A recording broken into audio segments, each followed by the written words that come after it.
అందరికీ నమస్కారం. ఈవీఎంల విశ్వసనీయత ఎంత? ఈ మధ్యకాలంలో ఎలక్ట్రానిక్ ఓటింగ్ మిషన్ల విశ్వసనీయతపై అనుమానాలు లేవనెత్తుతున్నారు. ఎన్నికలలో ఓడిన వారే ఈ ప్రశ్నలు వేయడం సహజం. ఇవి సహేతుకమైనవా? చూద్దాం. ఎలక్ట్రానిక్ ఓటింగ్ మిషన్లలో ballot unit, control unit, VVPAT అంటే voter verifiable paper audit trial ఉంటాయి. 1977 సంవత్సరంలో వీటి ఉత్పత్తికి శ్రీకారం చుట్టారు. 1982లో మొదటిసారిగా ఈవీఎంలను ఎన్నికలలో వినియోగించారు. 2013లో మొదటిసారిగా వివిప్యాట్లను ఉపయోగించారు. పూర్తి స్వదేశీ సాంకేతిక పరిజ్ఞానంతో 2 ప్రభుత్వ రంగ సంస్థలు Bharat electronics limited BEL, electronics corporation of India ECIL సంయుక్తంగా భారత ఎన్నికల సంఘం పర్యవేక్షణలో వీటిని రూపొందించాయి. ఈవీఎంల పారదర్శకత. తాను వేసిన ఓటు ఎవరికి పడ్డాయో ఓటరు వేసిన క్షణమే వివిప్యాట్లలో కనిపించే ఓటు స్లిప్పులో చూసుకొని నిర్ధారణ చేసుకోవచ్చు. ఓటింగ్ సమయం అయిపోగానే ఎలక్షన్ అధికారి ఈవీఎంలలో స్టాప్ బటన్ నొక్కగానే ఆ తర్వాత ఓట్లు వేసే అవకాశం ఉండదు. సమయం అయిపోయాక ఓటింగ్ మారినచో దొంగ ఓట్లు వేసే అవకాశం కూడా ఉండదు. ఈవీఎంల జీవితం 15 సంవత్సరాల పాటు ఉంటుంది. ఈ లోపు ఎలాంటి అనుమానాలు వచ్చినా వివిప్యాట్లలో నమోదైన పేపర్ ఓట్లను, కంట్రోల్ యూనిట్ డేటాను పరీక్షించి నిర్ధారించుకోవచ్చు.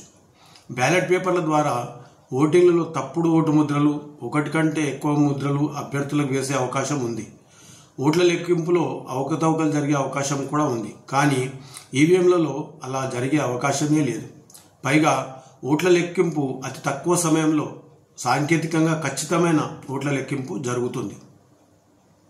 ఈవీఎంలను ప్రభావితం చేసి ఫలితాలను తారుమారు చేయవచ్చా? ఈవీఎంలు, వివిప్యాట్లు ఎలాంటి కంప్యూటర్ నెట్వర్క్లకు, ఇంటర్నెట్లకు అనుసంధానం కాదు. అలాగే సొంత బ్యాటరీల ఆధారంగా పనిచేసే ఏకైక స్టాండ్ అలోన్ పరికరం ఈవీఎంలు. బయటి ఎలాంటి నెట్వర్క్ లేక కంప్యూటర్ కనెక్షన్స్తో ఎలాంటి అనుసంధానం చేయడానికి వీల్లేనందువల్ల ఈవీఎంలను ప్రభావితం చేసే అవకాశం ఏ కోశానా లేదు. ఏ కంప్యూటర్ నుండి కానీ, నెట్వర్క్ నుండి కానీ వీటిలో చొరబడి అంటే వీటిని హ్యాక్ చేసే అవకాశం లేదు. ఇవి ఒకసారి మాత్రమే ప్రోగ్రామింగ్ చేసే అంటే వన్ టైం ప్రోగ్రామింగ్ పద్ధతిలో నిర్మించినందువల్ల మరోసారి వీటి ప్రోగ్రామింగ్ని మార్చడానికి సాంకేతికంగా కుదరదు. అంతేకాకుండా ఎలాంటి బయటి పరికరాలతో వైర్తో కానీ, వైర్ లేకుండా కానీ, వైర్లెస్గా కానీ వీటితో అనుసంధానం చేయడానికి అసాధ్యం. అందువల్ల వీటి డేటాను తారుమారు చేయడం కుదరదు.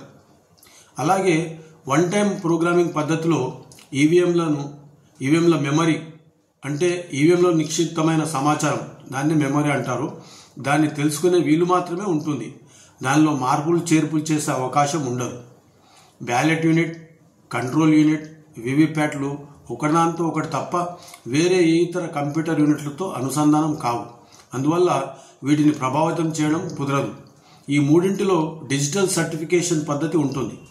అందువల్ల ఇవి 3 మాత్రమే ఒకదాంతో ఒకటి అనుసంధానం అవుతాయి కానీ వేరే వాటితో అనుసంధానం కాలేవు. మరో ముఖ్యమైన విషయం ఏమిటంటే బ్యాలెట్ యూనిట్, కంట్రోల్ యూనిట్, వివిప్యాట్లను యాదృచ్ఛికరణ ప్రక్రియ అంటే ర్యాండమైజేషన్ ద్వారా ఏ పోలింగ్ కేంద్రానికి ఏ యూనిట్ వెళ్తో తెలియని విధంగా పంపిణీ చేస్తారు. వీటన్నిటితో పాటుగా ఈవీఎంలను తెచ్చేటప్పుడు కానీ, వాటిని గోదాంలలో నిల్వ చేసేటప్పుడు కానీ, పోలింగ్ కేంద్రాల్లో వీటిని ఉపయోగించినప్పుడు కానీ, తిరిగి వాటిని గోదాంలో నిల్వ చేస్తున్నప్పుడు కానీ తప్పనిసరిగా అన్ని రాజకీయ పార్టీల ప్రతినిధుల సమక్షంలో చేస్తారు. అలాగే అలా చేసే సమయంలో తప్పనిసరిగా వీడియో తీస్తారు.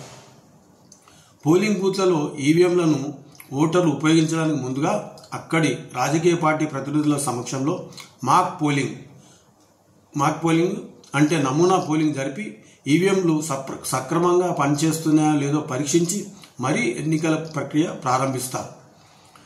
సుప్రీంకోర్టు కేసు తీర్పులు. ఈవీఎంల విశ్వసనీయతపై కొన్ని ప్రధాన రాజకీయ పార్టీలు సుప్రీంకోర్టులో కేసు వేశాయి. అయితే సుప్రీంకోర్టు వీరి వాదనలో ఎలాంటి పసలేదని, వీరు ఈవీఎంలకు వ్యతిరేకంగా ఎలాంటి ఆధారాలు చూపలేకపోయారని ఆ కేసులను కొట్టివేసింది.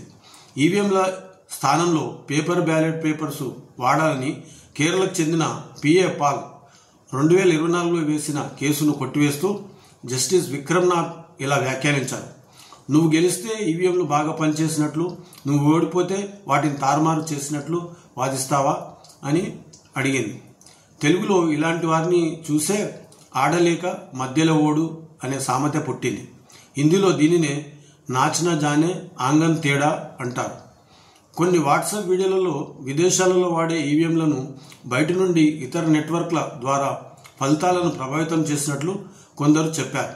కానీ మన దేశంలో పూర్తి స్వదేశీ సాంకేతిక పరిజ్ఞానంతో ప్రభుత్వ రంగ సంస్థలు తయారు చేసిన ఈవీఎంలను హ్యాక్ చేసినట్లు ఇంతవరకు ఎవ్వరూ ఎక్కడ రుజువు చేయలేకపోయారు. ఓడిపోయిన వారి వాదనలు తప్ప వీటిలో వాస్తవాలు లేవు. ఓటర్ జాబితాలలో అవకతవకలు. ఓటర్ జాబితాలలో చేర్పులకు తొలగింపులకు అవకాశం ఉండటంతో పాటు వాటిపై అభ్యంతరాలు తెలిపే అవకాశం, అధికారం దేశ పౌరులందరికీ భారతీయ ఎన్నికల సంఘం కల్పిస్తుంది.